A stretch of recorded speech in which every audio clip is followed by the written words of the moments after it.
Welcome back to Dialogue 340. This is your guy Darren. We are here at the Feather Leaf Inn. Shout out to Rand for allowing us to use the space. Now I'm in the presence of wonderful, passionate ladies. I want to introduce themselves once again. Just tell us what you're into. So I'm going to start over with Hadiya. Hi, I'm Dr. Hadiya Sewer. I am a St. Johnian, born and raised, as we like to say. I'm actually a philosopher and a sociologist by training and a community organizer. So I co-founded St. Johnco, the St. John Heritage Collective, a land rights and cultural heritage preservation nonprofit, and I'm also a founding member of the Virgin Islands Studies Collective. Man, you just list off a whole bunch of stuff, and I just feel like I'm not doing enough in life. But anyway, I will pass on to Imani. Introduce yourself. Awesome. Thanks so much, Darren. I am Imani Daniel, an ancestral St. Thomian, so happy to be here. Thanks, Darren. I am the founder and primary visionary of the Virgin Islands Institute for Social Impact, Opulence and Noetics, Vision for short. I'm also a delegate to the Virgin Islands 6th Constitutional Convention. We have a lot of fun over there. I'm the proud president of the Family Resource Center over in St. Thomas, and I'm a strategist, a consultant, and really happy to be in the nonprofit sector, and thanks for having us. You know what? Just sitting next to these ladies, man, I just really feel like I'm not doing enough. But anyways, we wanted to have a conversation. As you can see, we have a collection of people that represent the three main islands of the U.S. Virgin Islands. So but I still want to dive into what you guys do. And you mentioned the Constitution Convention. I think that's such a pressing thing for us because, really and truly we're in this, I like to call a stalemate, where we haven't been able to progress any further since really the 70s, right? And it's also preventing us from doing major things that we want to do for the Virgin Islands on the federal level and even locally as well. So can you tap into the wider audience? What are you trying to accomplish with the Constitutional Convention? Sure.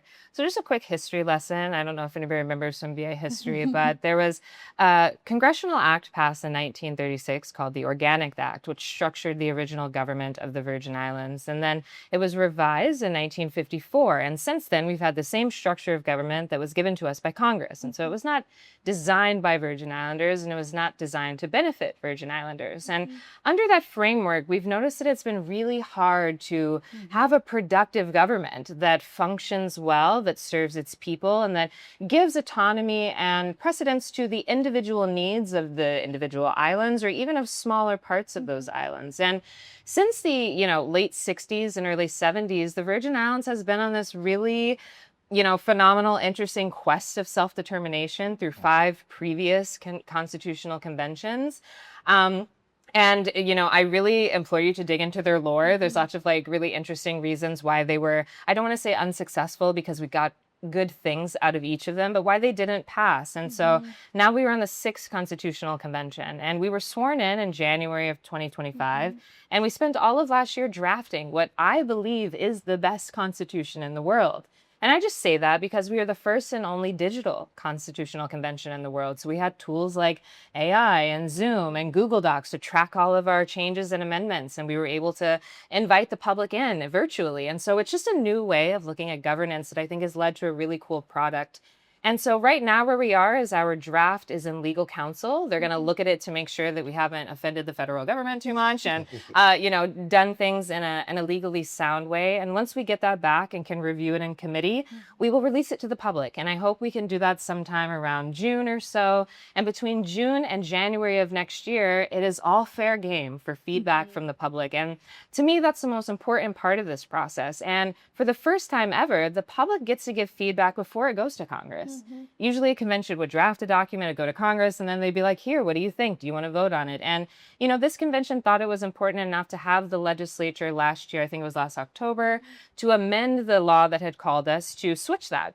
And so that's why we're going to have a public feedback period before it goes to Congress to allow for that collective change. And then after it goes to our governor, it goes to the President of the United States. He will introduce it as a bill to Congress sometime in the spring of 2027. And then on Emancipation Day next year, which is July 3rd, 2027, there will be a referendum. And so every registered voter in the territory will get a chance to decide if they like the document enough or not. They'll vote it up or vote it down, and majority rules. And so hopefully we are able to finally adopt a constitution that is drafted by the people for the people. And this is to set up a structure of government, the three branches, right? Legislative, executive, judicial, that really talks to the needs of the people, right? It allows us to be nimble and serving in a way. I think we're going to talk about some of the issues, and I'm likely going to tie those issues back to the Constitution, because the frame of government really shows up in our day-to-day lives, and not just the framing of government, but our rights. Our rights as people, the rights of the land, the rights of the sea, the collective rights that we have. And so it's a really big endeavor. It's incredibly important. And every country gets to go through it. Every self-determining people gets to go through it. And it really has just been an honor and a privilege to steward this mission on behalf of the people. So like you mentioned earlier, because you opened the door a little bit. So this was the 6th Constitution Convention, right? So we had 5 that you didn't use the word failure, but it didn't pass the quote unquote mandate. So when you're currently, you're in the process of it, I'm gonna use that. What did you learn from those past conventions so you can avoid the missteps and the falls? What did you look back then, and what are you using that to avoid going forward? Yeah.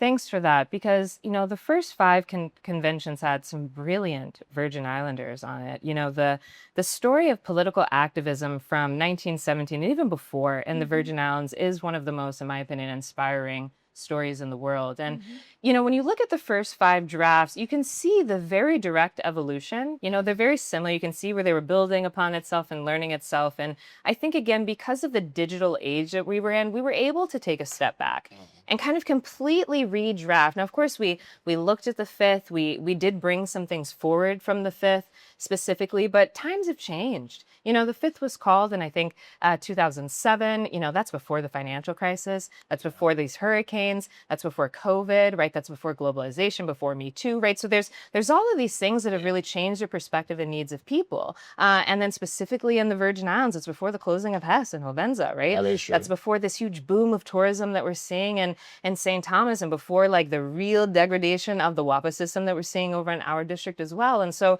we really did learn a lot from what has happened in the past, specifically about why those things are not successful. Now, one of my favorite delegates is Delegate Rupert Ross Jr.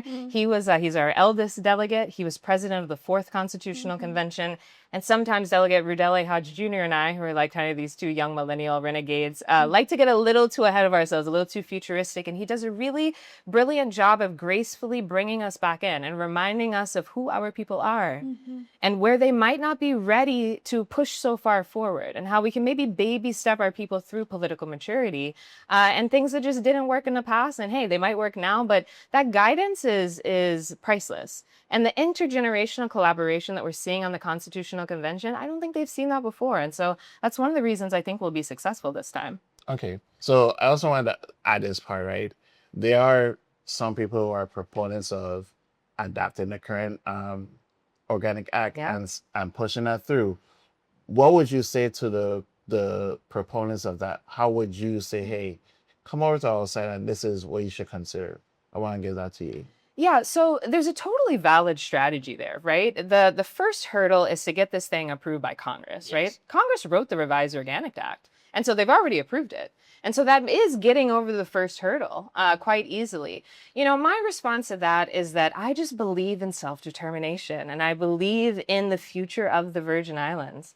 And the problems that we have structurally are because of the Revised Organic Act. We have an incredibly powerful governor.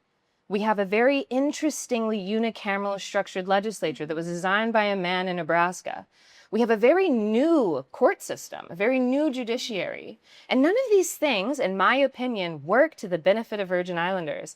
And so to adopt the Revised Organic Act that was imposed on us colonially, in my opinion, and then try to messily amend our way through that kind of just reminds me of the VI Code. And as somebody who has had to read the VI Code specifically, kudos to those who have come before us and the senators who have to make sense of it now. It's not as organized as it could be. And I like to say, if you want a really good blueberry muffin, you don't bake the muffin and then try to push raw blueberries in it. Just start over and put the blueberries in from the beginning. And so I think when it comes to self-determination, when it comes to bringing in a beautiful new Virgin Islands renaissance, if you will, let's just build something for us, by us collectively into the future and put the Revised Organic Act behind us. Okay. I love that. That was definitely, man, that warms my heart, right? Did I get a vote from you? I mean, he had my support from a long time ago. So I want to transition to Hadiya, right? I want to say, I want to discover more about you, right? Because I see your name very often, but I want you to tell the people what you've been working on for the past few years. Because I think, like, we see the name, but I think some may not fully understand that, right? So tell us, what have you been up to? No, that's so funny. I feel like I've done quite a few things over the last decade or so. One of them being I actually did my PhD in Africana Studies at Brown University See, I and tell you guys, I don't feel like I've been doing enough. wrote my dissertation on American colonialism in the Virgin Islands, wrote my thesis before that on constitutional development in the Virgin Islands. And so after I graduated, I actually had a research fellowship in the African and African American Studies program at Stanford.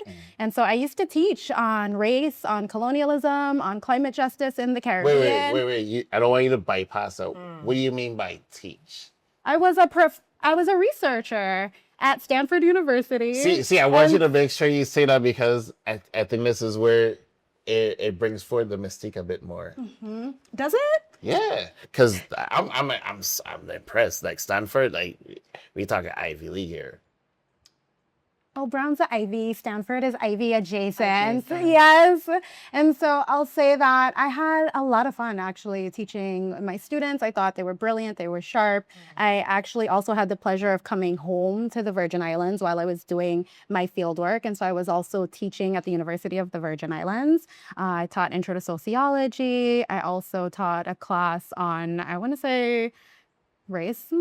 And so it was a great time, but I started to feel as though it's one thing to debate a lot of these issues and topics theoretically. I actually wanted the research to be grounded in the Virgin Islands and to make a difference here.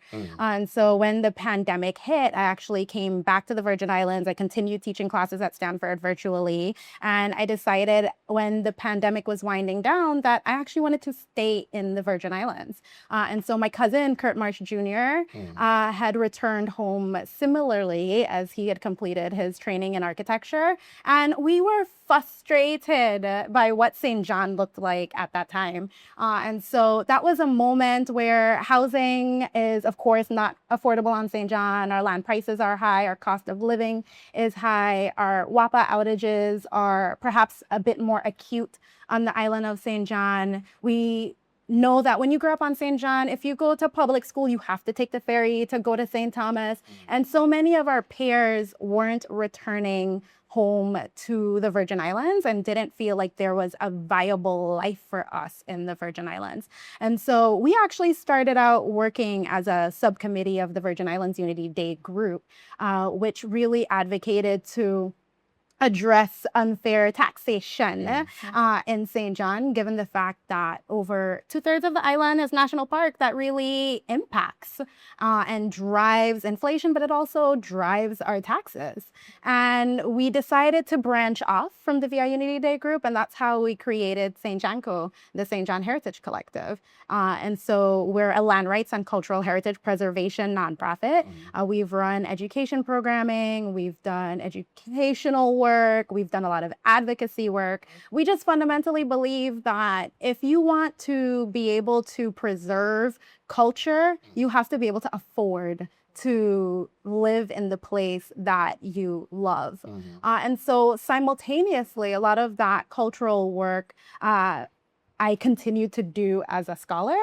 And so Lavon Bell, Tiffany Unique, Tammy Navarro, and I co-founded the Virgin Islands Studies Collective, which gave us, I think, a beautiful opportunity to think about what it means to be a Virgin Islander, to trace our history, to understand our culture, and to really argue that the Virgin Islands is a key site of intellectual inquiry.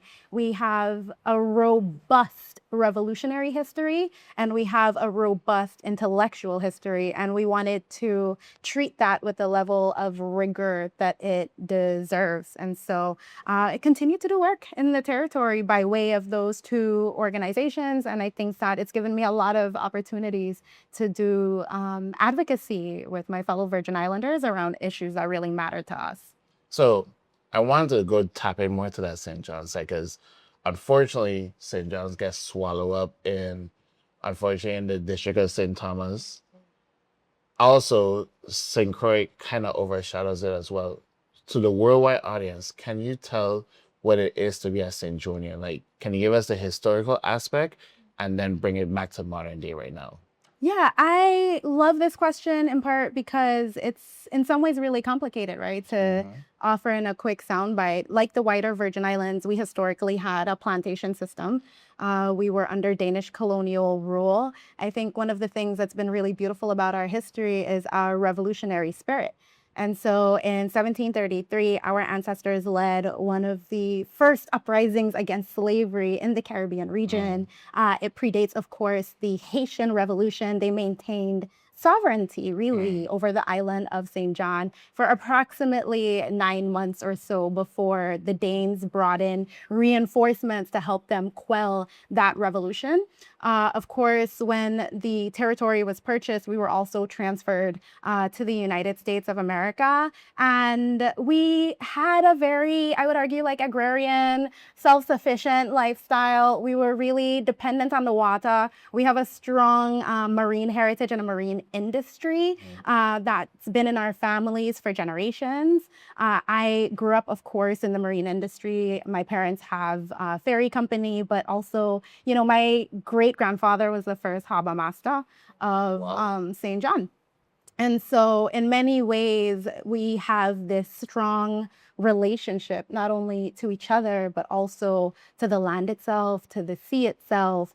And in the 1950s, the Virgin Islands National Park was established in part through the activities and projects that were launched by Rockefeller. And for us, that really shifted our relationship to our island, but also our relationship to the wider Virgin Islands. Because when you have over 2/3 of your land being occupied by a federal entity, it limits the resources that are available for housing, for food. And when you couple that with the fact that St. John lacks adequate representation in the Virgin Islands political system, we often find ourselves feeling not adequately represented and also marginalized broadly. And so being a St. Jonian, in some ways, you know, my grandfather was a DJ and he named the islands, the nicknames, the monikers that we all call them by. So like Love City, Twin City, Really? Chocolate City. Yes. And we are Love City, you know, that ethos of love, I think, really drives who we are as St. Jonians. But our disenfranchisement is so palpable. What does it mean to not have a hospital on island, to not have a public high school on island, to have our energy system so dependent on St. Thomas as a nearby island, to have our cost of living be so incredibly high. St. John, I think we really acutely feel a lot of the troubles and the pressures of being a Virgin Islander. So if you don't mind me, I want to dive back into, because I think that's so important, right? We talk about the park systems and the Rockefellers. What did that mean for you guys historically, and how does it feel like today? Because like you said, that majority of the island, like when you say 2/3, that's 66% of the island is just a national park, and there's like, for what purpose? That's my question to you, is like, what purpose is it there for, to be just a national park? Who decided it, and can we change that? Because like, it, to me, like I'll say this, like as a person, I've only been to St. John once and I loved it, but it's like it feels like almost like intentional locked out of land. So I wanted to see if you would speak to that. I will, and I'll say that our relationship with the national park is complicated. Yeah. And I would say it's complicated because I identify as an environmentalist. I believe that it's important to steward our resources, to steward them well, to value conservation, and to recognize that as people on the front lines of the climate crisis, we each have to do our part to advance environmental justice, right? But one of the things that we know is that one of the pillars of environmental justice is that the most vulnerable people in the community community are supposed to be centered as stakeholders in Yes. decision-making processes, right? And so if over 2/3 of the island of St. John is under a federal entity, this raises questions for us about colonialism, about lack of self-determination, about marginalization within the larger American political system. And it also just fundamentally means that we don't have the capacity to fully direct and utilize our resources to the best of our capacity. And so W.E.B. Du Bois actually visited the Virgin Islands many years ago. And one of the questions he asked was, for why do the Virgin Islands exist?